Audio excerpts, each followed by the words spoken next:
The cause remains under investigation after a Scottsbluff family was displaced when a fire broke out in their home Saturday evening.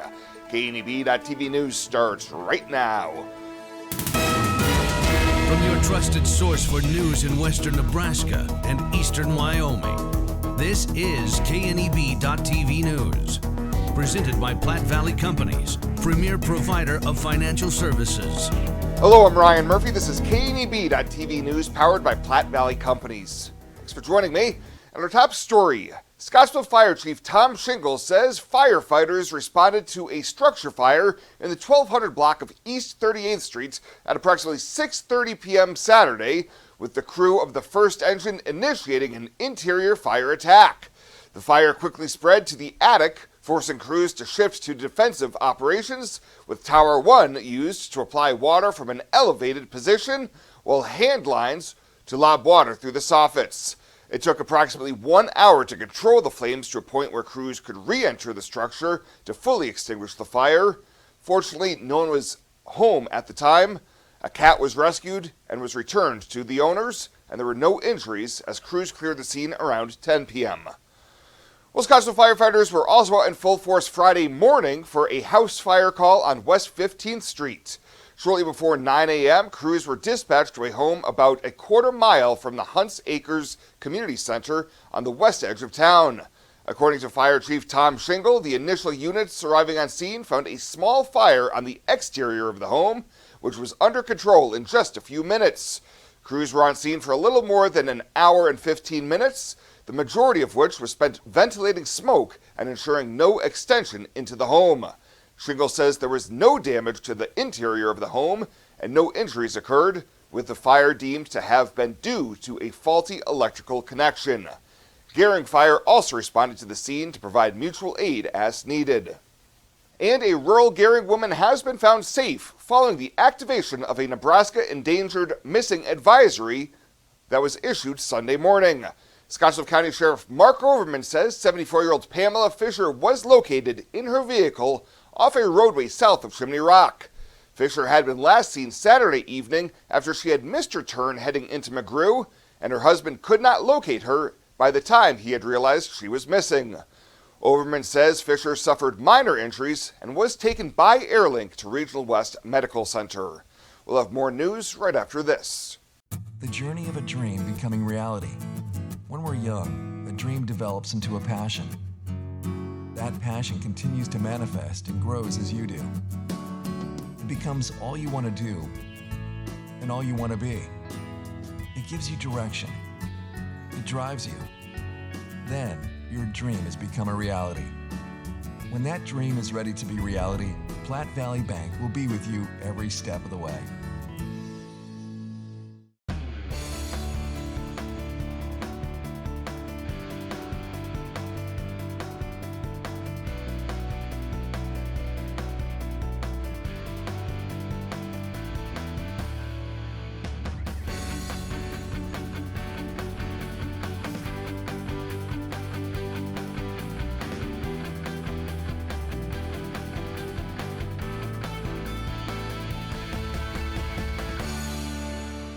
To sum up the past 20 years in one word, exceptional. It's one of our core values. But our people have been truly exceptional. Our customer support has been exceptional. In 20 years, where will Allo be? When we started, we were just a business fiber company. Then the demand came from residential. Now the products of both business and residential just continue to expand. We've got to start with customers' needs and always work backwards. The customers will tell us, and our teammates will take us there. Welcome back. Court documents shed more light on the events that transpired leading up to a shooting last week at a Kimball motel. 86-year-old Leota Kant is charged with attempted first-degree murder and use of a firearm to commit a felony for firing multiple shots at 55-year-old Jeffrey Barbarock on October 31st. An affidavit says Kant picked up Barbarock the day prior in Chapel and brought him back to the Finer Motel, which she owns. On Halloween, the two got into an altercation where she reportedly threatened to turn him into authorities so she could be refunded a $1,000 bond. Later in the day, she fired 4 shots from a .25 caliber handgun, striking Barbarock in the abdomen, hip, knee, and legs. Bond has been set at $200,000, and a Wednesday hearing has been set in Kimball County Court. And Nebraska's Deputy Secretary of State for Elections was among 5 election experts invited to testify last week before the U.S. Senate Committee on Election Security. Wayne Benna discussed a 3-pronged approach to the state's election security protocols as he appeared last Wednesday before the Senate Rules and Administration Committee. Benna noted the addition of multi-factor login authentication and addition of Albert Intrusion Detection System in 2018, followed by a statewide election equipment upgrade in 2020, the first such effort by the state since 2006. We did it in a closed-loop system in which no aspect of the ballot counting or reporting process is connected to the internet. And that was very important because, as we mentioned, you can't hack paper. So when you have a paper ballot from the start to the end, it provided confidence that no one could hack into our election process during the ballot counting process. Benna said finally, hand-counted audits were expanded in 2022 from 4 to 10% of ballots in each county, including a full canvass of at least 1%. He said there will certainly be challenges next year, but Nebraska's election division works hard with county election officials to ensure the state's elections will continue to be safe, accurate, and secure. Culture trumps everything else. In my years, I've never worked for a company that treats people the way this one does. It is my passion for agriculture that brought me here in the first place, but not only that, there's a huge family-oriented atmosphere within the 21st Century Equipment. I love working for 21st. They found something in me that I didn't know in myself. An intern to where I'm at now is such a great opportunity, and that is what this company is about.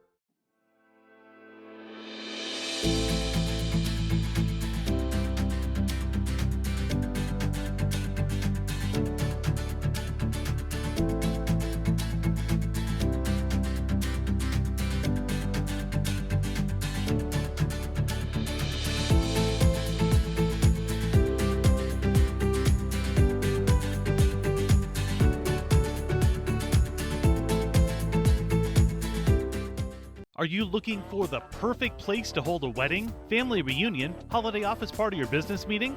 Well, look no further. The Hampton Inn and Suites Hotel and Conference Center is just the place for you. We're a full-service banquet facility that can host up to 400 of your guests. Stop in and see our spacious open-concept meeting rooms and begin planning your special event or family gathering today. Let us do the work for you so you can enjoy your guests. For personal service, stop by the Hampton Inn and Suites front desk.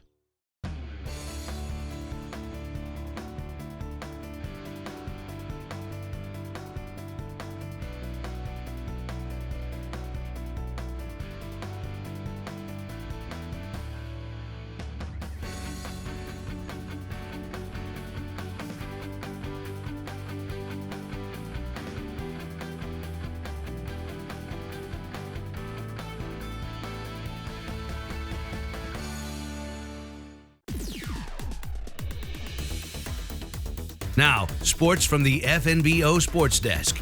FNBO, the great big small bank.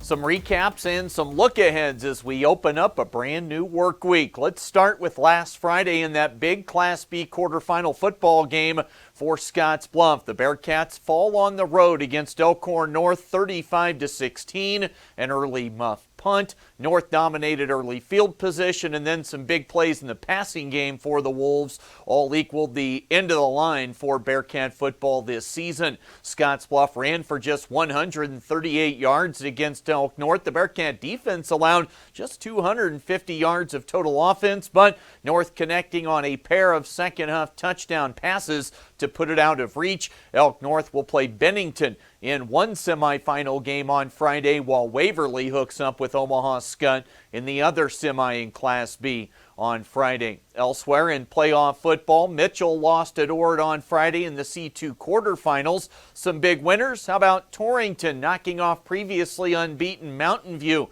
to advance to the 2A state title game this Friday? They'll be taking on Bighorn at noon in Laramie. Plus, the Sidney Red Raiders beat defending C1 champion Pierce to move into the state semifinals Friday. They'll be on the road at Wahoo, and it's Hayes Springs carrying the 6-man banner for the region. They'll play Parkview Christian in the state semifinals. For WNCC, the scene is shifted to basketball. With the volleyball season wrapping up at the Region 9 tournament, the Cougar women are off to a 3-0 start after weekend wins over Gillette and Central Wyoming. The women, they'll be in Rock Springs this weekend for games against Western and Laramie County. On the men's side, the Cougars are 0-1. That was a home loss to Casper last week. They get set for a road game Wednesday night at Laramie County in Cheyenne. And Husker football still looking for bowl eligibility after the road loss at Michigan State on Saturday. Head coach Matt Rule spoke afterward. Really just wasn't our best game today, I think, all across the board. We didn't tackle the way that we normally do. We gave up some big plays. I think Keith just told me every scoring drive had a pass play of 25 yards. I don't know if they ran for 100 yards, but they certainly hit us on double move and a trick play and a missed tackle. And then offensively in the second half, we couldn't get anything going. So, proud of the guys' effort. I thought they fought at the end to go down and get the ball back and stop them on defense and, try to block the kick and go down and have a chance to go kick a field goal to win that game, which I expect us to go do. But overall, just, the whole performance was not our best. Nebraska will look for their 6th win and bowl eligibility at home Saturday when they entertain Maryland. And Husker basketball opening today. The women home for a late morning game against Northwestern State. The Husker men entertaining Lindenwood tonight. Tip-off at 6 o'clock. That is the latest today from the FNBO Sports Desk. I'm Chris Cottrell.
Let's take a look at your community calendar, brought to you by Riverstone Bank.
The community calendar is brought to you by Riverstone Bank.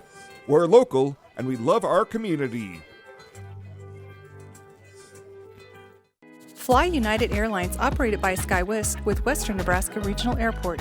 United is dedicated to going the extra mile for you with daily flights to and from Denver, along with a commitment to excellent service. Reserve your flight today, and remember, United miles can be earned and redeemed with your flights. While at the airport, stop and enjoy authentic Italian food at Roma Italian Restaurant. Plus, Hertz Thrifty Car Rental is there for your car rental needs. Make life easier, relax, and get on board with Western Nebraska Regional Airport. At Platte Valley Bank, we want to help you take advantage of every adventure. We know you have plans, goals, and dreams. Let us help you with them. Whether you are just starting the business you have always imagined or looking to grow your existing one, we have a business loan to fit your needs. Stop in and see us at Platte Valley Bank and let us help make your dreams a reality. You belong here. Platte Valley Bank, member FDIC, equal housing lender. And finally tonight, Hod Kosman, Chairman and CEO of Platte Valley Companies, was recently honored for his contributions to business and industry as a member of the Court of Honor at the Aksarben Ball. A third-generation banker from Scottsbluff, Kosman has extensive knowledge and a unique perspective of the rich and colorful history of banking. In 2013, he and his wife Willa were honored with the Nebraska Lander Award. He has also been recognized by the Nebraska Business Hall of Fame and received other awards for his achievements in conservation. Kosman has served on the boards of Nebraska Arts Council, Regional West Health Services, and the University of Nebraska Foundation. Well, that does it for us this time. Thank you so much for tuning in. Stay safe out there. We'll see you here next time.